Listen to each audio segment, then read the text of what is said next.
اس کا یہ مطلب نہیں ہے کہ تم نے ان سے فائدہ اٹھا کے ویسے ہی ختم ہو جانا ہے، بلکہ تم مت بھولو کہ ایک دن آئے گا جب تمہیں اللہ کی ان نعمتوں کا جواب دینا ہوگا۔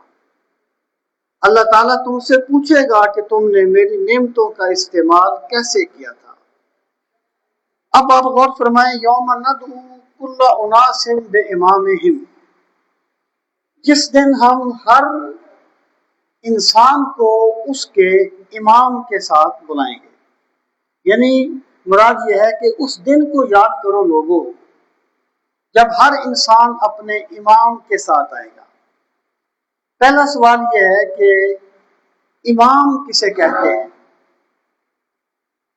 اور دوسرا سوال یہ ہے کہ یہاں پر امام کے ساتھ بلائے جانے سے مراد کیا ہے۔ امام کا جو لفظ ہے اس کا لفظی معنی ہے ما یقتدی بہ ولو کان کافرا، لفظی معنی لغت میں کہ ہر وہ چیز جس کی پیروی کی جائے وہ امام ہے،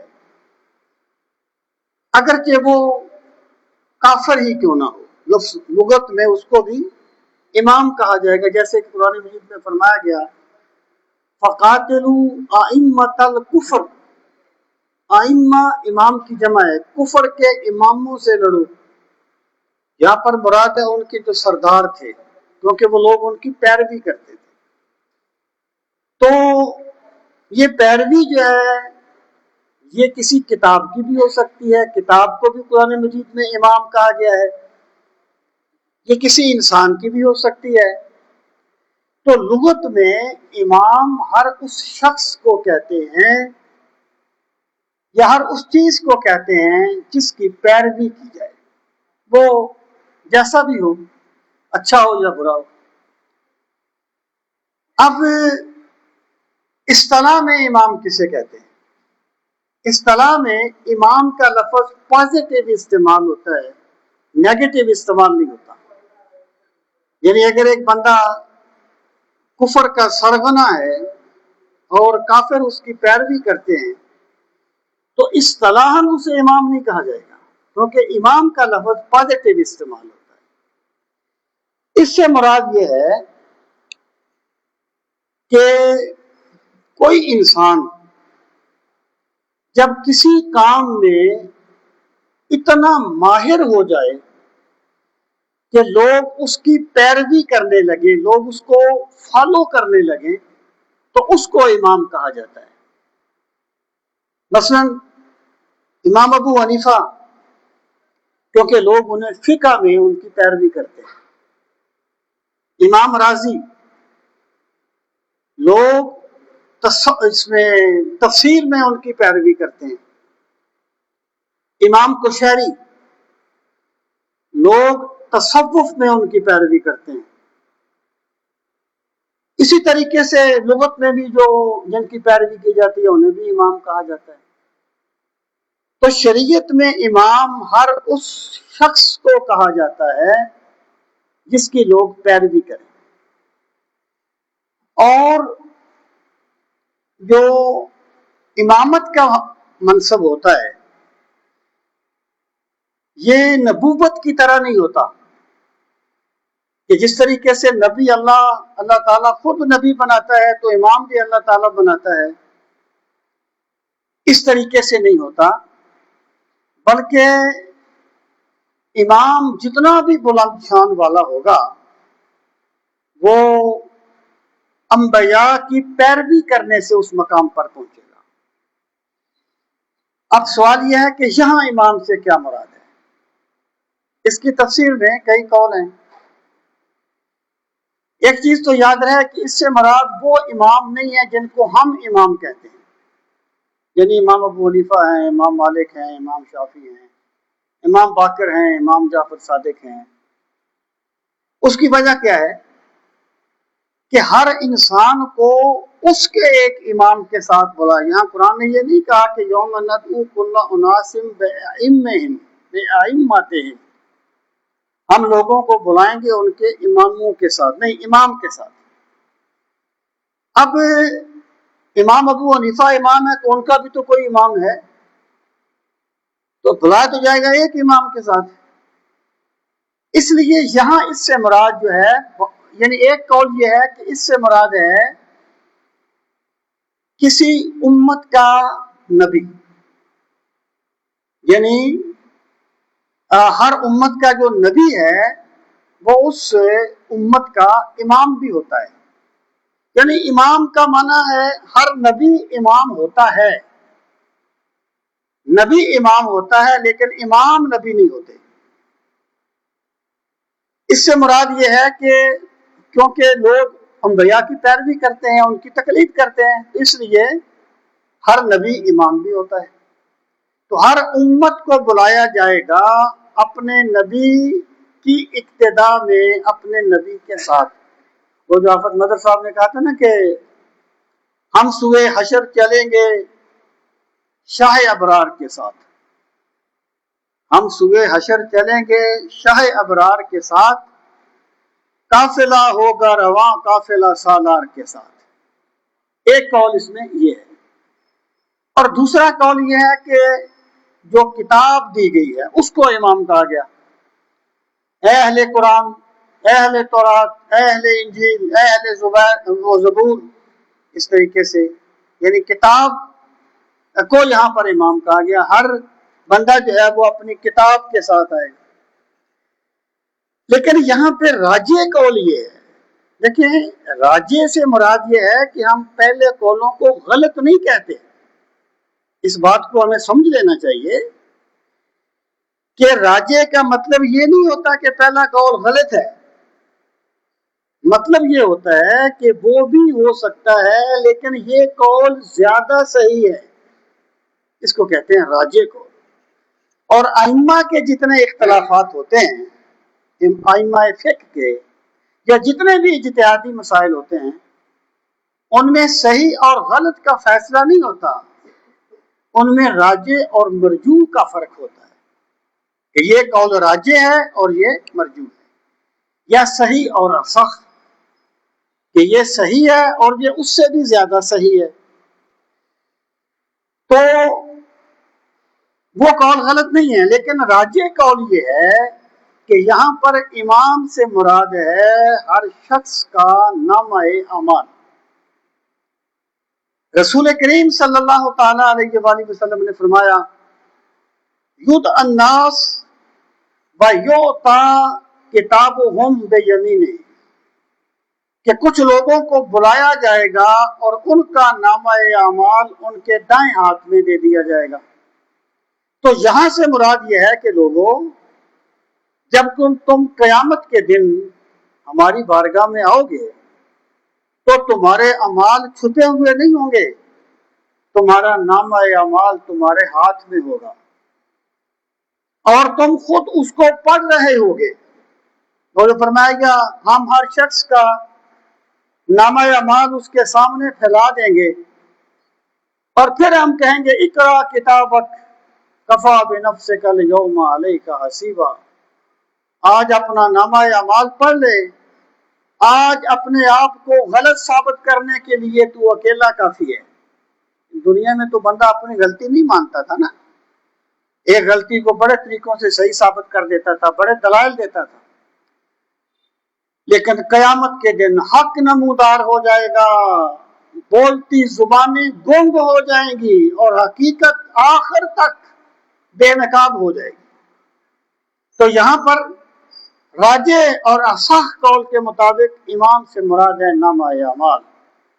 ہر شخص ہماری بارگاہ میں آئے گا اور اپنے امام کے ساتھ آئے گا، اپنے نامہ اعمال کے ساتھ آئے گا۔ حالت کیا ہوگی؟ فمن اوتی کتابہ بیمینہ، پس جس کو، یعنی جس کو پہلے امام کہا تھا اس کو یہاں پر کتاب کہا، کیونکہ اس کے پیچھے آئے گا بندہ ایک بات، اور پھر وہ لکھا ہوا ہوگا، مکتوب ہوگا، اس کو کتاب کہہ دیا۔ تو فرمایا پس جسے اس کا نامہ اعمال دے دیا گیا دائیں ہاتھ میں، فَأُولَٰئِکَ يَقْرَؤُونَ کِتَابَهُمْ، بس یہی وہ لوگ ہوں گے جو پڑھیں گے اپنے نامہ اعمال کو۔ یہ چیز بھی یاد رہے کہ دنیا میں ایک بندہ نہ خواندہ ہے، وہ ایک لفظ نہیں پڑھ سکتا، لیکن نامہ اعمال تو اس کو بھی دے دیا جائے گا، وہ بھی اپنے نامہ اعمال کو پڑھے گا۔ اس کی وجہ یہ ہے کہ عالم بدل جائے گا۔ جب عالم بدل جائے گا تو پھر اس کے احکام بدل جائیں گے۔ یعنی یہاں پر ایک بندہ محنت کرتا ہے تو سیکھتا ہے، لیکن جب وہ اس عالم میں جائے گا تو اسے اپنے آپ پڑھنا آ جائے گا، وہ عالم دوسرا ہوگا، یہ عالم دوسرا ہے۔ کبھی آپ نے غور فرمایا کہ قبر کے جو سوال جواب ہوتے ہیں، من ربوں کا، ما دینوں کا، ما کنت تقول فی حق الرجل، عربی زبان میں ہے۔ ایک بندہ تو عربی جانتے نہیں ہے، وہ تو عربی سے ناواقف ہے، تو اس سے عربی میں سوال کیوں کیے جاتے ہیں؟ اس لیے کیے جاتے ہیں کہ عالم بدل گیا ہے اور انسان کی اصل زبان عربی ہے۔ عربی اہل جنت کی زبان ہے، اس عالم کی زبان عربی ہے۔ جب وہ اس عالم میں جاتا ہے تو وہ زبان اسے اپنے آپ آ جاتی ہے، جیسے بطخ کے بچے کو تیرنا آ جاتا ہے، انسان کے بچے کو دودھ پینا آ جاتا ہے۔ تو اللہ پاک فرماتا ہے فَأُولَئِكَ يَقْرَؤُونَ كِتَابَهُمْ، بس وہ پڑھیں گے اپنے نامہ اعمال کو، وَلَا يُظْلَمُونَ فَتِيلًا، اور ان پر ذرہ برابر بھی زیادتی نہیں کی جائے گی۔ یعنی وہ جو اپنا نامہ اعمال پڑھیں گے نا تو وہ سمجھیں گے کہ ہمارے رب نے ہم پر کوئی زیادتی نہیں کی، بلکہ ہمارے رب نے ہمارے ساتھ اپنے کرم کا معاملہ فرمایا ہے، اپنی رحمت کا معاملہ فرمایا ہے۔ وَمَنْ كَانَ فِي هَٰذِهِ أَعْمَىٰ فَهُوَ فِي الْآخِرَةِ أَعْمَىٰ وَأَضَلُّ سَبِيلًا، یہ ایک اور حالت کو بیان فرمایا اس عالم کی۔ وَمَنْ كَانَ، اور جو ہو، فِي هَٰذِهِ یعنی هَٰذِهِ دنیا، اس دنیا میں، أَعْمَىٰ نابینا، جو بندہ اس دنیا میں اندھا ہو، نابینا ہو، فَهُوَ فِي الْآخِرَةِ أَعْمَىٰ، فَهُوَ پس وہ، فِي الْآخِرَةِ آخرت میں، أَعْمَىٰ نابینا کر کے اٹھایا جائے گا، اندھا کر کے اٹھایا جائے گا۔ وَأَضَلُّ سَبِيلًا، اور وہ بہت زیادہ طریقے سے آخری حد تک راستہ بھٹکنے والا ہوگا۔ وہ عدل جو ہے نا، یہ یعنی دلہ، بھٹک جانا، عدل اس میں تفضیل کا صیغہ ہے، بہت زیادہ راستہ بھٹکنے والا ہوگا۔ اب آپ دیکھیے، یہ گویا اللہ پاک نے بیان فرمایا کہ قیامت کا فیصلہ کس بنیاد پر ہوگا۔ پہلے یہ بات فرما دی کہ جو بندہ اس عالم میں اندھا ہوگا وہ آخرت میں بھی اندھا ہوگا۔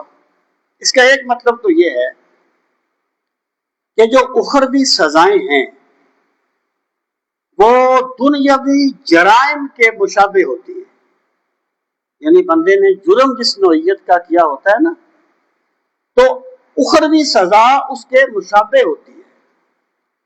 جیسے رسول کریم صلی اللہ تعالی علیہ وآلہ وسلم نے فرمایا کہ میں نے کچھ بندوں کو دیکھا،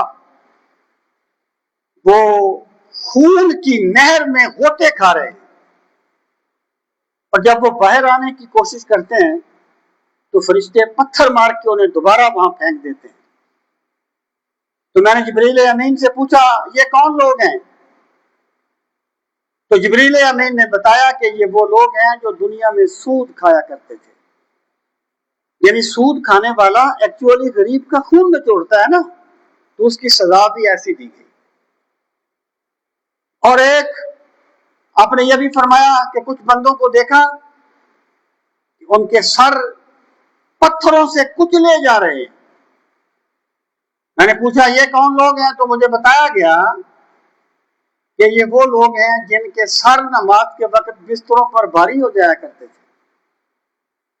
جو تکبر کرنے والے ہوں گے وہ چونٹیوں کی شکل میں روندے جائیں گے پاؤں میں، یعنی جیسا جرم ہوگا ویسی اس کی سزا اس کے مشابہ ہوگی، جیسے قوم لوط کی بستیوں کو الٹ دیا گیا تھا۔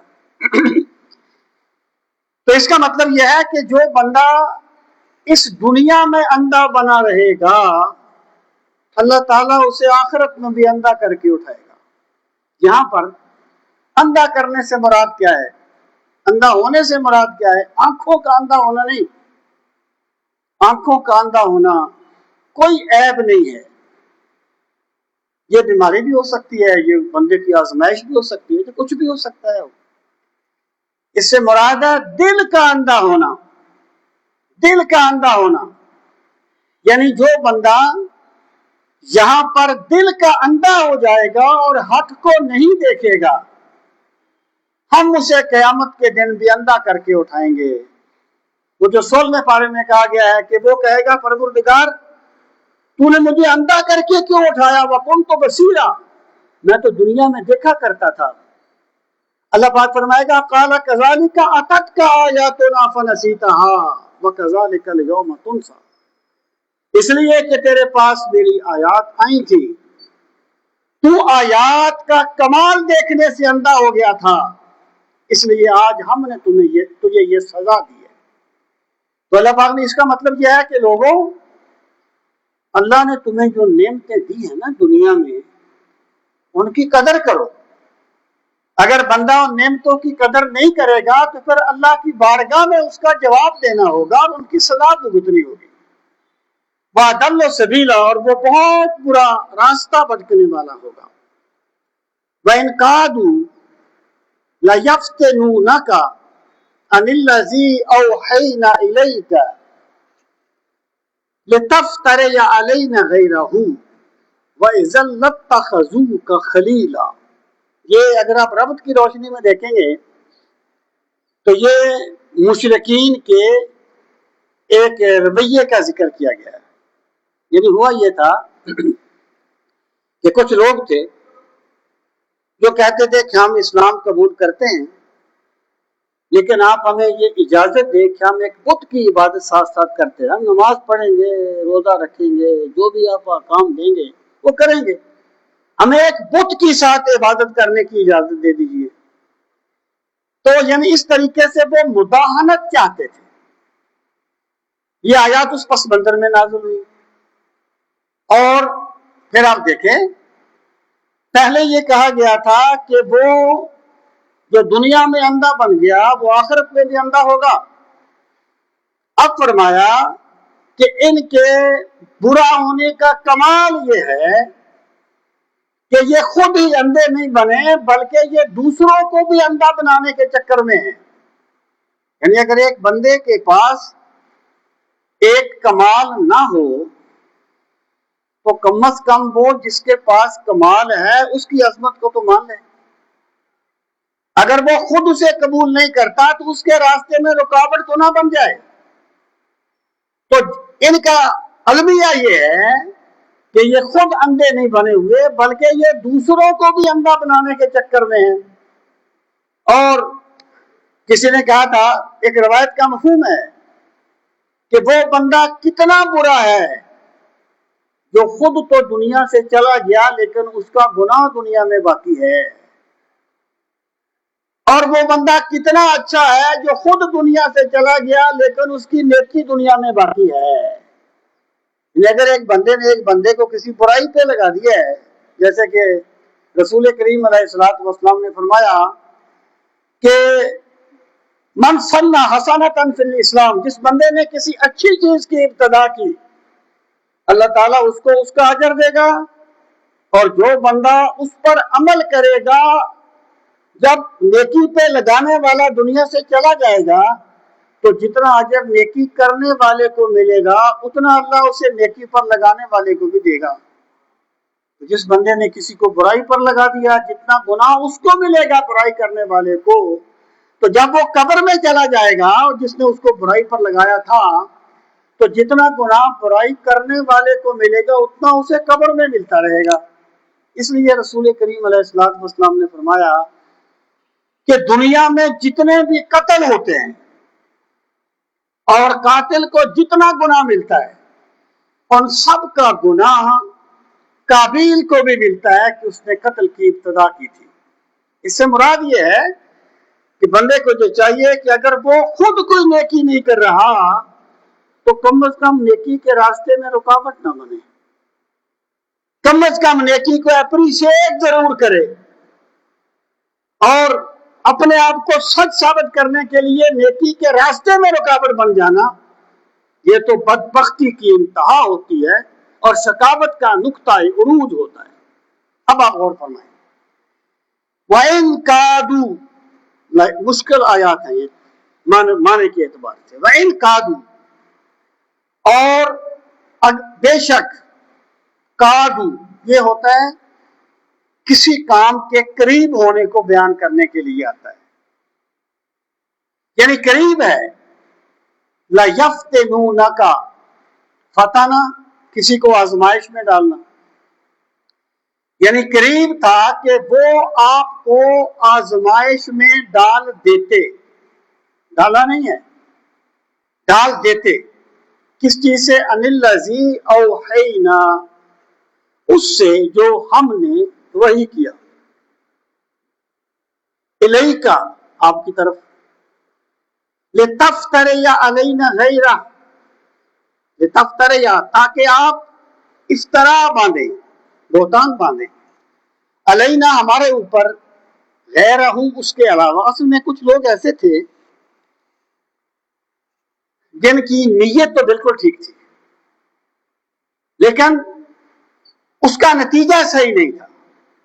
یعنی کچھ لوگوں کا یہ خیال تھا کہ اگر چلو ایک کافر جو ہے وہ 10 باتوں میں سے 9 باتوں کو مانتا ہے تو اس کو لے لو، ایک کی اجازت دے دو۔ اپنے خیال میں تو وہ صحیح بات کرتے تھے نا، لیکن اللہ پاک ان لوگوں کی تربیت فرما رہا تھا جن کی تربیت میرے پاک نبی علیہ الصلوۃ والسلام کی نظر نبوت سے ہو رہی تھی۔ اللہ پاک نے یہ آیات نازل فرما کے یہ بات واضح فرمائی کہ کمپرومائز دین میں نہیں ہوتے، کمپرومائز سیاست میں ہو سکتے ہیں، معاشرتی سطح پر ہو سکتے ہیں، دین میں نہیں ہو سکتے۔ اگر ایک بندے نے 99 سجدے خدا کو کیے ہیں اور ایک سجدہ بت کو کیا ہے، اس کے 99 کے 99 باطل ہو جائیں گے۔ دین میں کوئی کمپرومائز نہیں ہوتا، کوئی مداہنت نہیں ہوتی۔ دین میں اخلاقیات ضرور ہوتی ہیں اور معاشرتی رویے بھی ہوتے ہیں، لیکن مداہنت نہیں ہوتی۔ بدو لو تدہنو فتدہنون، وہ چاہتے ہیں کہ آپ سے مداہنت کریں لیکن ایسا نہیں ہوگا۔ تو مداہنت ہوتا ہے کچھ لے دے کر لینا، کہ 4 نمازیں میں تمہارے رب کی پڑھ لوں گا، ایک آپ ہمارے بتوں کے پاس آ کے پڑھ لیا کریں۔ اس کو کہتے ہیں مداہنت۔ یہ منافقت، یہ یعنی منافقت کی قسم کی ایک چیز ہے۔ تو اللہ پاک فرماتا ہے کہ قریب تھا کہ وہ آپ کو فتنہ میں مبتلا کر دیں، ان الذی اوحینا الیک، اس سے جو ہم نے آپ کی طرف وحی کیا، لتفتری علینا غیرہ، تاکہ آپ افترا باندھ دیں ہم پر کسی اور کو، وَإِذًا لَاتَّخَذُوكَ خَلِيلًا، وَإِذًا، اور تب، اتخذوك، وہ آپ کو بنا لیں گے، خلیلا، دوست، یعنی رسول کریم صلی اللہ تعالی علیہ وآلہ وسلم ان کی اس بات کرنے کا سوچ بھی نہیں سکتے تھے، نہ آپ نے سوچا۔ یہ بات کہی جا رہی ہے ان لوگوں کا رد کرنے کے لیے جو ایسی بات سوچتے تھے کہ آپ ہمارے ساتھ بھی مداہنت کر لیں، کہ اگر آپ مداہنت کریں گے تو تب وہ آپ کو دوست بنا لیں گے، خلیل بنا لیں گے۔ وَلَوْلَا أَن ثَبَّتْنَاكَ، ولولا، اور اگر ایسا نہ ہوتا، ان کے ثبتناک، ہم نے آپ کو ثبات قدم بخشا ہوتا، یعنی اگر ایسا نہ ہوتا کہ ہم نے آپ کو ثبات قدم نہ بخشا ہو، لقد، تحقیق، کتا، قریب ہے، ترکنو، آپ مائل ہو جاتے، جھک جاتے، الیہم، ان کی طرف، شیئن قلیلا، تھوڑی سی مقدار، یعنی اگر اللہ تعالیٰ نے آپ کو ثبات نہ بخشا ہوتا تو قریب تھا کہ آپ تھوڑا سا ان کی طرف جھک جاتے، اس کا یہ مطلب نہیں ہے کہ استغفر اللہ آپ نے جھکنا چاہا اور اللہ نے آپ کو ثبات بخش دیا، آپ جھکے نہیں۔ یہ جو لا ہوتا ہے نا، یہ ماضی پہ داخل ہوتا ہے اور جزا کی نفی کرتا ہے۔ یا سورہ یوسف میں ہے، پہلے گزرا، وَلَقَدْ هَمَّتْ بِهِ وَهَمَّ بِهَا لَوْلَا أَن رَأَىٰ بُرْهَانَ رَبِّهِ۔ اس نے تو یوسف کا قصد کر لیا تھا اور یوسف بھی قصد کر لیتے، اس کا یہ مطلب نہیں ہے لولا أن رأىٰ بُرْهَانَ رَبِّهِ کا کہ وَلَقَدْ هَمَّتْ بِهِ وَهَمَّ بِهَا، اس کا یہ مطلب نہیں ہے کہ اس نے تو قصد کر لیا تھا اور یوسف نے بھی قصد کر لیا تھا۔ لولا أن رأىٰ بُرْهَانَ رَبِّهِ، اگر اپنے رب کی دلیل نہ دیکھتے تو استغفر اللہ آپ اس کی بات مان لیتے، یہ مطلب نہیں ہے۔ اس کا مطلب یہ ہے کہ اس نے تو قصد کر لیا تھا، لیکن اگر ہم میرے پیغمبر آپ کی دستگیری نہ فرماتے تو ممکن تھا آپ بھی قصد کر لیتے، یعنی جزا کی نفی کرتا ہے لولا۔ اس کا مطلب کیا ہے کہ ہم نے آپ کو ثبات قدم پہلے بخش دیا تھا، انہوں نے بعد میں یہ کوشش کی کہ آپ کو اپنی طرف مائل کر لیں۔ اگر ہم نے آپ کو ثبات قدم نہ بخشا ہوتا تو تب تو ممکن تھا کہ آپ ان کی طرف کچھ مائل ہو جاتے۔ یہ نہیں استغفر اللہ کسی گناہ کا نہیں، کچھ مائل ہو جاتے، رکون ہے۔ لیکن جب ہم نے آپ کو ثبات قدم بخش دیا ہے اور ہم نے آپ کو معصوم بنا کے دنیا میں بھیجا ہے تو دنیا کے سارے ہتھ کنڈے ڈرے کے ڈرے رہ جائیں گے، اور اللہ بہتر جانتا ہے کہ اللہ نے اپنے پیغمبر کو کس طریقے سے محفوظ کرنا ہے اور کس طریقے سے معصوم رکھنا ہے۔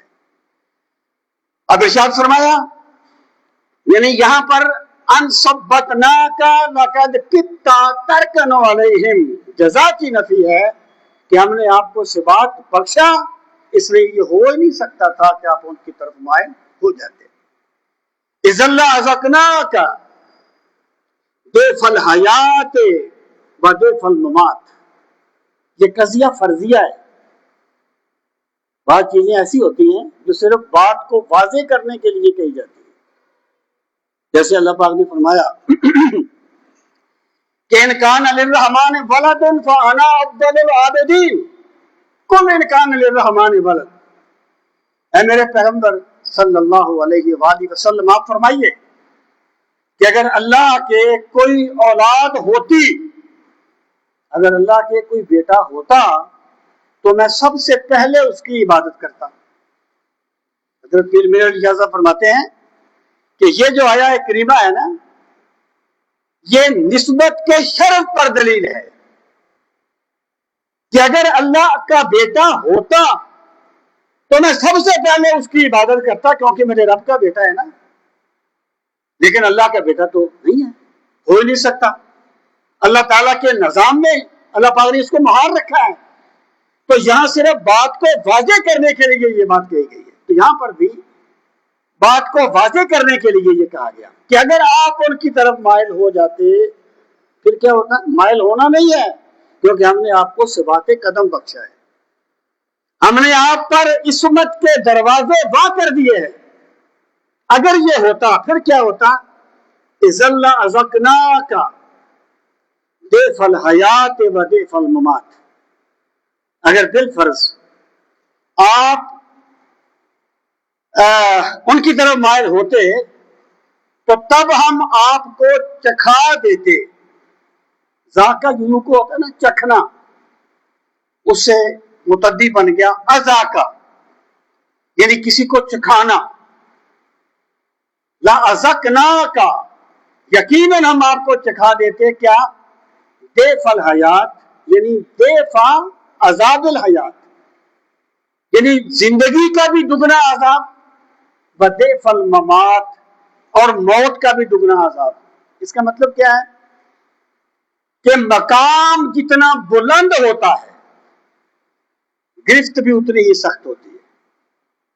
حضرت آدم علیہ السلام نے جو اس درخت میں سے کھایا تھا، اللہ پاک نے واضح فرما دیا کہ فَنَسِيَ وَلَمْ نَجِدْ لَهُ عَزْمًا، آدم علیہ السلام بھول گئے تھے، ان کا ارادہ نہیں تھا۔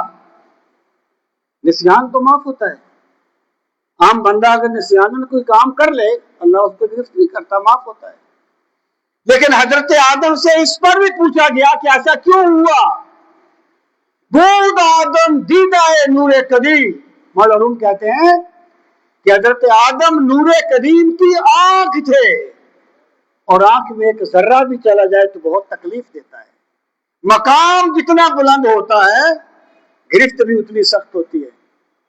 رسول کریم علیہ السلام کی ازواج مطہرات سے فرمایا گیا کہ اگر تم نے کوئی ایسا کام کیا جو اللہ تعالیٰ کی مرضی کے مطابق نہ ہو تب ہم آپ کو دگنا عذاب دیں گے، کیونکہ آپ کا مقام بڑا بلند ہے، آپ رات دن میرے نبی کے حرم میں رہتی ہیں، آپ کو اللہ نے اپنے نبی کے صحبت کا شرف بخشا، ان کی مصابت کا شرف بخشا ہے، تو مقام جتنا بلند ہوتا ہے گرفت بھی اتنی سخت ہوتی ہے۔ تو اللہ پاک فرماتا ہے اگر بالفرض ایسا ہو جاتا، یعنی یہ توحید کی نزاکتیں ہیں کہ اگر بالفرض ایسا ہو جاتا تو پھر ہم یہ کرتے۔ پھر فرمایا ثم لا تجد لك علينا نصيرا، یہ اس کا جو مخاطب ہے وہ عام لوگ ہیں، اے مخاطب ہے انسان، اگر تو اس طریقے پر چلے گا ثم لا تجد لك، پھر تو نہیں پائے گا اپنے لیے علینا ہمارے خلاف نصیرا کوئی مددگار۔ اگر تو رب کی نافرمانی کے راستے پر چلے گا پھر کوئی نہیں ہوگا تیری مدد کرنے والا، اور کوئی نہیں ہوگا تجھے اللہ کے عذاب سے بچانے والا۔ وَإِنْ كَادُوا لَيَسْتَفِزُّونَكَ مِنَ الْأَرْضِ لِيُخْرِجُوكَ مِنْهَا وَإِذًا لَا يَلْبَسُونَ خِلَافَكَ إِلَّا قَلِيلًا۔ کادو پھر وہی ہے، کادا یعنی کسی فعل کے قریب کرنے کے لیے آتا ہے۔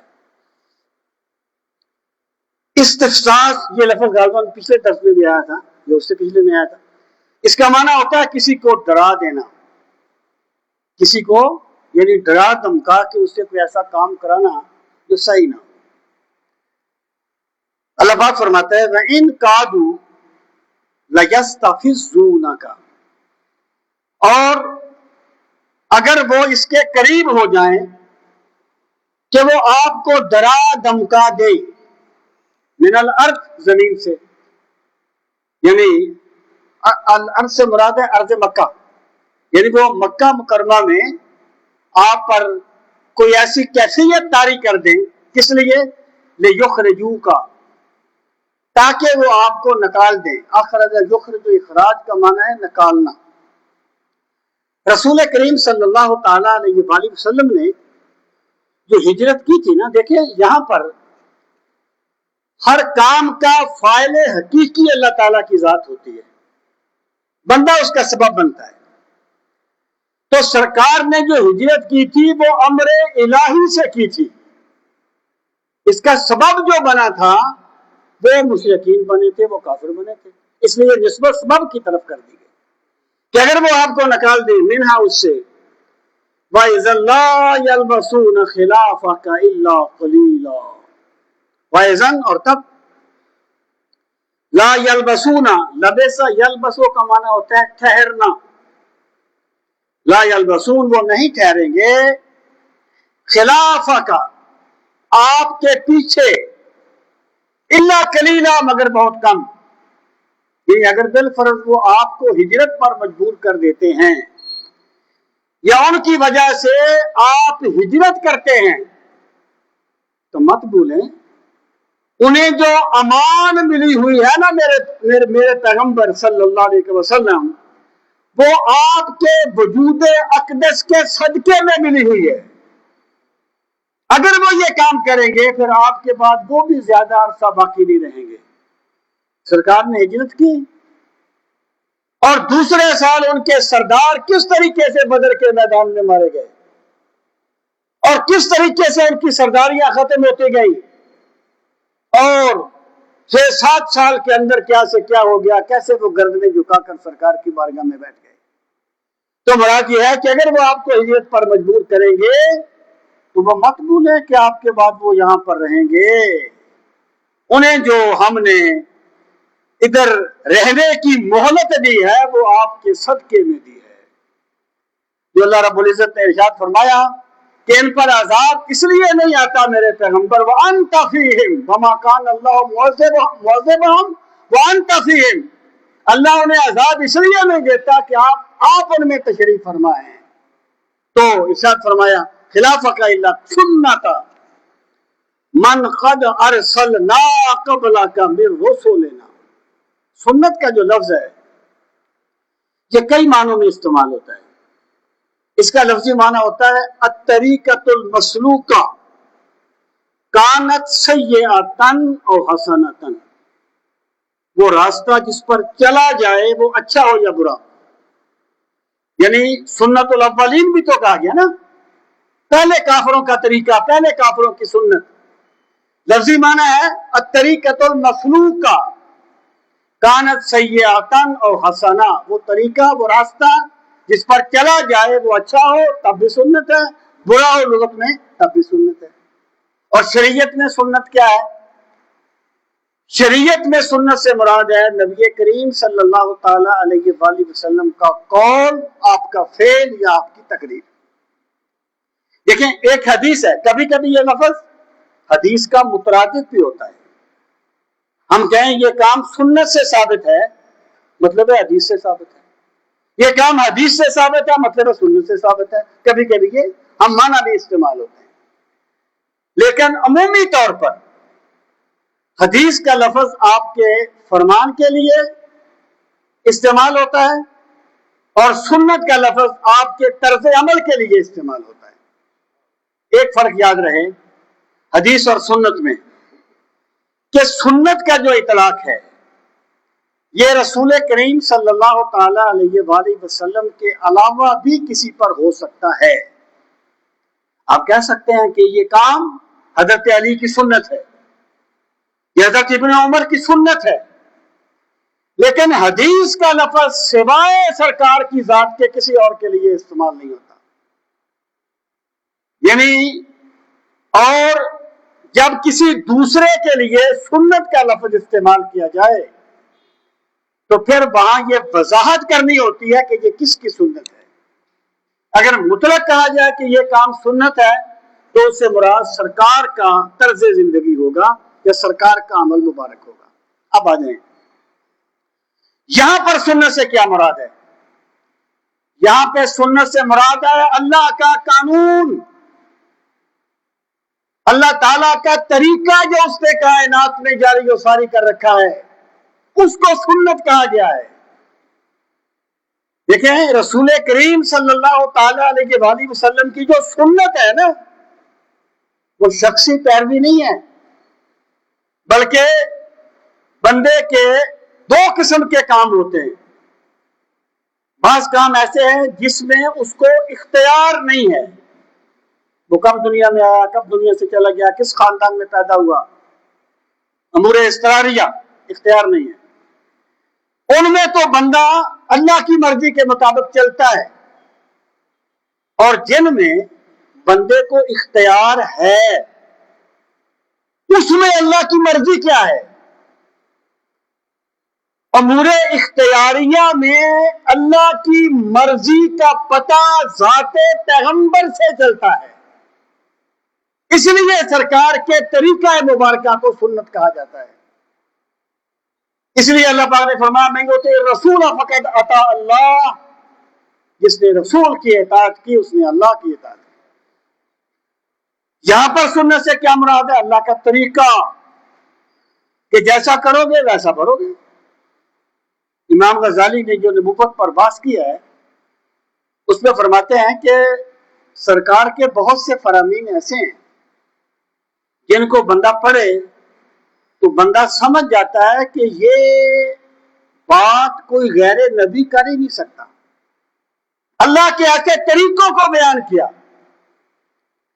مثلا جو بندہ کسی ظالم کی مدد کرتا ہے اللہ تعالیٰ اس ظالم کو اسی پر مسلط کر دیتا ہے. تو اللہ کا طریقہ جو کائنات میں جاری ہے یہاں سنت سے یہ مراد ہے. اللہ پاک فرماتا ہے, یعنی پہلے بات کیا تھی کہ اگر تم باز نہ آئے تو پھر تم دنیا میں باقی نہیں رہو گے، تمہاری سرداریاں چھن جائیں گی، تم رسوا ہو جاؤ گے۔ فرمایا یہ کوئی پہلی مرتبہ نہیں ہے، سنت من قد ارسلنا قبلک، اے میرے پیغمبر صلی اللہ علیہ وسلم، آپ سے پہلے بھی اللہ کا یہی طریقہ رہا کہ ہم نے جس کو بھی بھیجا میں رسولنا، اپنے رسولوں میں سے، جب اللہ کے رسول چلے گئے قوم کو تباہ کر دیا گیا۔ تو جب اللہ تعالی عام رسولوں کے جانے کے بعد قوموں کو تباہ کر دیتا ہے تو میرے نبی صلی اللہ علیہ وسلم آپ تو رسولوں کے رسول ہیں، آپ تو رسولوں کے امام ہیں، تو آپ جن کی وجہ سے ہجرت کریں گے ان پر اللہ کی گرفت کیوں نہیں آئے گی، ان پر اللہ کا عذاب کیوں نہیں آئے گا؟ جس بھی صورت میں آئے گا۔ سنت من قد ارسلنا قبلک من رسلنا، سنت جس کو ہم نے بھیجا آپ سے پہلے، من رسلنا، ہمارے رسولوں میں سے۔ لا تجدو لسنتنا تحویلا، لا تجدو، اے مخاطب تو نہیں پائے گا، اے میرے پیغمبر صلی اللہ علیہ وسلم آپ نہیں پائیں گے، لسنتنا، ہماری سنت کے بارے میں، ہمارے طریقے کے بارے میں، تحویلا، کوئی تبدیلی۔ یہ جو کائنات کے نظام ہے نا، اللہ نے جو جاری کیے ہوئے ہیں، جو ہمیشہ سے ہیں وہ ہمیشہ چلتے رہیں گے۔